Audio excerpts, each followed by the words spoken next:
सुरगुरुं वन्दे जगत्कारणं वन्दे पन्नगभूषणं मृगधरं वन्दे पशूनां पतिं वन्दे सूर्यशशाङ्कवलिनयनं वन्दे मुकुन्दप्रियं वन्दे भक्तजनाश्रयं च वरदं वन्दे शिवं शङ्करम् ॐ मृत्युञ्जयाय रुद्राय नीलकण्ठाय शम्भवे अमृतेशाय शर्वाय महादेवाय ते नमः।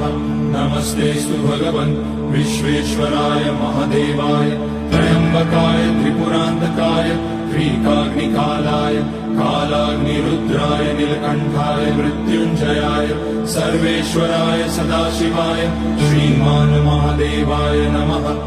ॐ नमः शम्भवाय च मयोपवाय च नमः शङ्कराय च मयस्कराय च नमः शिवाय च शिवधराय च ॐ त्र्यम्बकं यजामहे सुगन्धिं पुष्टिवर्धनम् उर्वारुकमिव बन्धनान् मृत्योर्मुक्ष्यमामृतात् नागेन्द्रहाराय त्रिलोचनाय भस्माकराय महेश्वराय नित्याय शुद्धाय दिगम्बराय तस्मै नकाराय नमः शिवाय मन्दाकिनी सलिलचन्दनचर्चिताय नन्दीश्वर प्रमथनाथ महेश्वराय मन्दारपुष्य बहुपुष्य सुपूजिताय तस्मै मकाराय नमः शिवाय शिवाय गौरीवदनाब्जवृन्द सूर्याय रक्षाध्वरनाशकाय श्रीनीलकण्ठाय वृषध्वजाय तस्मै शिकाराय नमः शिवाय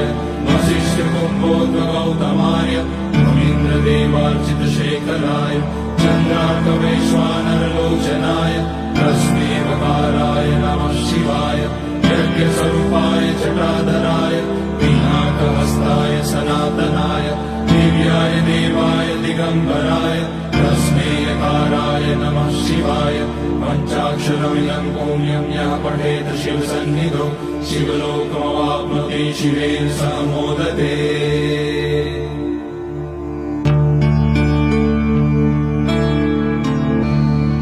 ॐ वन्दे देवोमापतिं सुरगुरुं वन्दे जगत्कारणं वन्दे पन्नगभूषणं मृगधरं वन्दे पशूनां पतिं वन्दे सूर्यशशाङ्कवलिनयनं वन्दे मुकुन्दप्रियं वन्दे भक्तजनाश्रयं च वरदं वन्दे शिवं शङ्करम् ॐ मृत्युञ्जयाय रुद्राय नीलकण्ठाय शम्भवे अमृतेशाय शर्वाय महादेवाय ते नमः।